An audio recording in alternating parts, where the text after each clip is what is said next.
Hello friends, this is Aradhana Singh. Study rain में आप सभी का स्वागत है। ईवीएस की इस सीरीज में हम लोग सॉल्व करते हैं कुछ ऐसे क्वेश्चंस जो कि हमारे इंपॉर्टेंट हैं जनवरी सीटेट के एग्जाम के लिए। चलिए स्टार्ट करते हैं। उससे पहले अगर आप चैनल से पहली बार जुड़े हैं तो चैनल को सब्सक्राइब कर लीजिए, बेल आइकन जरूर प्रेस कर लीजिएगा ताकि आपको नोटिफिकेशन मिल सके न्यू वीडियो अपलोड होने का। वीडियो अच्छा लगे तो लाइक कर दीजिएगा, अपने फ्रेंड्स में शेयर कर दीजिएगा। चलिए स्टार्ट करते हैं। पहला क्वेश्चन है, पर्यावरण अध्ययन कक्षा 3rd या तीसरी से 5 तक के लिए एक विषय क्षेत्र है जो संकलित करता है EVS for class 3rd to 5th is a subject area which integrate। Options क्या हैं? विज्ञान की अवधारणा और मुद्दों को, विज्ञान, सामाजिक अध्ययन और पर्यावरणीय शिक्षा की अवधारणा और मुद्दों को, विज्ञान और सामाजिक विज्ञान की अवधारणा और मुद्दों को, या फिर पर्यावरणीय शिक्षा और विज्ञान की अवधारणाओं और मुद्दों को। फ्रेंड्स, इसका आंसर है ऑप्शन बी। ये विज्ञान, सामाजिक अध्ययन और पर्यावरणीय शिक्षा तीनों की अवधारणा और मुद्दों को संकलित करता है, इंटीग्रेट करता है।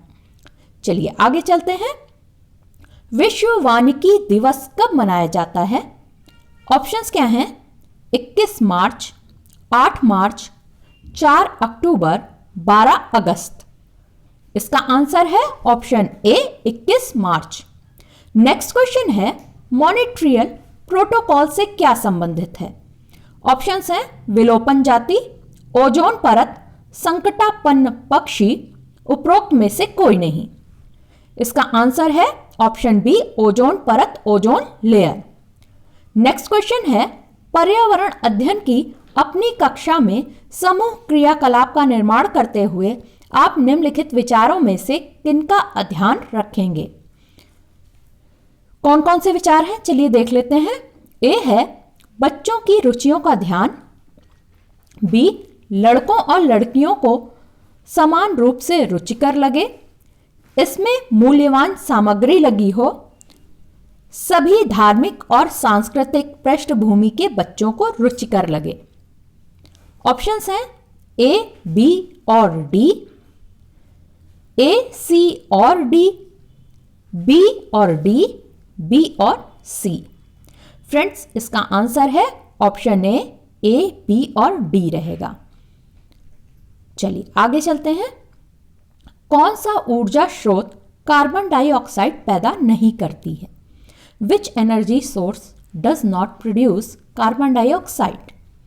ऑप्शंस हैं यूरेनियम, खरपतवार नाशी जिसे पेस्टिसाइड्स भी कहते हैं, वाहन उत्सर्जन, व्हीकल कार्बन एमिटर, या उपरोक्त में से कोई नहीं। इसका आंसर है यूरेनियम। नेक्स्ट क्वेश्चन क्या है देखते हैं। वर्तमान में पृथ्वी के स्थल भागों पर वनों का विस्तार कितना है? ऑप्शंस क्या हैं? 20%, 30%, 40% या फिर 33%। फ्रेंड्स, यहाँ पर पूछा जा रहा है कितना है, कितना होना चाहिए ये नहीं पूछा जा रहा है। चलिए, इसका आंसर होगा ऑप्शन बी, 30%। और कितना होना चाहिए? वो होना चाहिए 33%, 33%। नेक्स्ट क्या है क्वेश्चन, जल से जल वाष्प में परिवर्तित होने की प्रक्रिया क्या कहलाती है? What is the process of converting from water to water vapour? Options क्या हैं? संवहन, वृद्धि, वाष्पीकरण या संघनन। फ्रेंड्स, इसका आंसर है ऑप्शन सी, वाष्पीकरण, इवेपोरेशन। चलिए आगे चलते हैं। 8th क्वेश्चन देखते हैं। हाथियों के विषय में नीचे दिए गए तथ्यों पर विचार कीजिए। फ्रेंड्स, ये क्वेश्चन हम अपने शॉर्ट नोट्स के बेस पर सॉल्व कर सकते हैं। कल हमने इसको डिस्कस किया था अपने शॉर्ट नोट्स के वीडियो में। चलिए देखते हैं क्या दिया है। विचार कौन कौन से हैं? ए है हाथी बहुत कम आराम करते हैं, यह एक दिन में केवल 2 से 4 घंटे ही सोते हैं। बी क्या है? एक बड़ा हाथी एक दिन में 200 किलोग्राम से अधिक पत्तियां और झाड़ियां खा लेता है। ऑप्शन सी, या विचार जो सी है वो क्या है, इन्हें पानी और कीचड़ में खेलना बहुत भाता है, इससे इनके शरीर को ठंडक मिलती है। डी क्या है, किसी हाथियों के झुंड में सबसे बुजुर्ग हथिनी, ओल्डेस्ट फीमेल एलिफेंट ही सभी फैसले लेती है। इसमें से सही कथन क्या है? फ्रेंड्स, कल हम लोग डिस्कस कर चुके हैं इसको कि हाथी जो है वो दिन में 2 से 4 घंटे सोते हैं, तो ये जो विचार है वो सही है। फिर बी ऑप्शन क्या है, बी विचार क्या कह रहा है, एक बड़ा हाथी एक दिन में 200 किलोग्राम से अधिक पत्तियां और झाड़ियां खा लेता है। ये गलत है। वहां हम लोग डिस्कस कर चुके हैं कि वो 100 किलोग्राम से अधिक पत्तियां और झाड़ियां एक दिन में खा लेता है। सी क्या है, इन्हें पानी और कीचड़ में खेलना पसंद है क्योंकि इससे इनके शरीर को ठंडक मिलती है। और डी है, जो इनके झुंड की हेड होगी वो क्या होगी, एक फीमेल, ओल्डेस्ट फीमेल एलिफेंट होगी, क्योंकि जो मेल एलिफेंट है वो 14 से 15 साल तक के होते होते वो झुंड को छोड़ देते हैं। इनके ग्रुप में सिर्फ कौन रहेगा, ओल्डेस्ट फीमेल जो हेड रहेगी, बाकी फीमेल एलिफेंट रहेंगी और कुछ छोटे जो यंग बच्चे रहते हैं। चलिए ऑप्शंस देख लेते हैं, A, B and C, B, C and D, C, D and A, B and D. तो इस अकॉर्डिंग हमारा आंसर होगा option C, D and A. Next question है, भूपृष्ठ के नीचे मृदा एवं चट्टानों में संग्रहित जल को क्या कहते हैं? What is the water stored in the soil and rocks below the surface? Options क्या हैं? भूजल, ग्राउंड वाटर, मृदा जल, सॉइल वाटर, भारी जल, हैवी वाटर, सतही जल, सरफेस वाटर।